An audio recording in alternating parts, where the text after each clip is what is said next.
think it has completely changed the fan experience for those people that attend our games, whether it's a Friday night football game. It allows them to see the people on the field clearly. It allows the players to see clearly.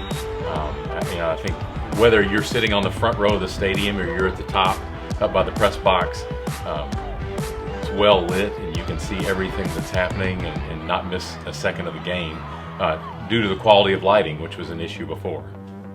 I have the unique experience of getting the opportunity to see this from different lenses. Obviously, as a principal, it's great to see your facilities upgraded. It's great to see your students have state-of-the-art technology and what I would consider probably better than even a lot of colleges have. So that's exciting, not only as a principal, but also as a parent, because my kid gets to experience that.